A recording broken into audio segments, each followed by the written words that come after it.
Substitution table নিয়ে কিন্তু সবাই কম বেশি ঝামেলার ভিতরে আছো। তোমরা বলো যে ভাইয়া ইংলিশ সেকেন্ড পেপারে এই সাবস্টিটিউশন টেবিল আমরা কিভাবে সলভ করবো। আজকে তোমাকে একটা টেকনিক শিখাবো। টেকনিকটা হচ্ছে কিন্তু ভাইয়া তুমি যদি তিনটা জিনিস মাথায় রাখতে পারো তাহলে কিন্তু তুমি বিগত বছরে যতগুলা সাবস্টিটিউশন টেবিল আছে তুমি কিন্তু একলাই কিন্তু প্র্যাকটিস করতে পারবা। তিনটা জিনিস কি একটু তুমি দেখো, এখানে দেখতে পারতেছো ঢাকা বোর্ড 2024-এর একটা কোশ্চেন, যেটা কিন্তু আমি আমার গেম রেজিস্টার ব্যাচে 2026 সালে যারা এসএসসি পরীক্ষা দিবে ওদেরকে অলরেডি কিন্তু এগুলো কভার করে দিয়েছি। তুমি দেখো আমি ওদেরকে একটা কথা বলেছি যে এই সাবস্টিটিউশন টেবিলের ক্ষেত্রে তুমি তিনটা জিনিস মাথায় রাখবে। প্রথমটা হচ্ছে কিন্তু তোমার সাবজেক্ট। মাথায় রাখবে এই জিনিসটা যে একটা সেন্টেন্সের ভিতরে কি থাকে, প্রথমে থাকে সাবজেক্ট, তারপরে ভার্ব, তারপর থাকে অবজেক্ট, রাইট?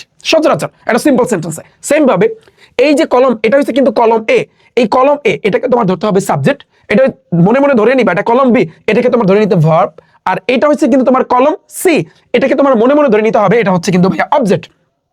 তুমি যদি সাবজেক্ট ভার্ব অবজেক্ট এই তিনটা জিনিস মাথায় রাখতে পারো বাস এনাফ, তোমার কাছে পুরো জিনিসটাই পানির মতো সহজ লাগবে। আমি তোমাকে আরেকটা জিনিস দেখাই, আরেকটা টেকনিক আছে। তুমি দেখবা সাবস্টিটিউশন টেবিলটা ম্যাক্সিমাম সময় যারা ক্লাস 9-10 এর শিক্ষার্থী আছো, বিশেষ করে এসএসসি 26 ব্যাচ যারা কিছুদিন পর এসএসসি পরীক্ষা দিবা, তুমি যদি বিগত বছরের কোশ্চেনগুলো অ্যানালাইসিস করো তাহলে তুমি দেখতে পারবা যে এই প্রশ্নগুলো বেশিরভাগই কিন্তু তোমার ওই যে কম্পোজিশন আছে না, তোমাদের রচনা আছে না, আবার তোমাদের ওই যে প্যারাগ্রাফ আছে না। আমি যদি রচনার কথা বলি ফিজিক্যাল এক্সারসাইজ আছে, কম্পিউটার আছে, মডার্ন সায়েন্স আছে। আমি যদি বলি প্যারাগ্রাফের কথা, ট্রাফিক জ্যাম আছে, লোডশেডিং আছে। তো এই কম্পোজিশন অ্যান্ড প্যারাগ্রাফ এগুলো থেকেই কিন্তু এই যে এই টেবিলগুলো কিন্তু এসে থাকে। এটা কি তুমি একবারও খেয়াল করছো? নিউজ পেপার দেখবা টেবিল আছে, নিউজ পেপার তো কম্পোজিশন। তো তুমি দেখবা এই জিনিসগুলাই কিন্তু এখানে বেশি আসে। তার মানে তুমি যদি কম্পোজিশন এবং প্যারাগ্রাফ, আমি কিন্তু একটা কম্পোজিশন তুমি কিভাবে শিখবা, বাণী তুমি কিভাবে লিখবা, কিভাবে 12-14 পৃষ্ঠা লেখা যায় সেই টেকনিক কিন্তু আমি আমার ব্যাচে শিখাই দিছি। তো ওদেরকে আমি একটা কথা বলছি, ওগুলো ভালো করে শিখতে পারলে টেবিল তোমার কাছে কিছুই না। তারপরও দেখো এখানে টেবিল মাঝে মধ্যে দেখবা গল্প আকারে আসে।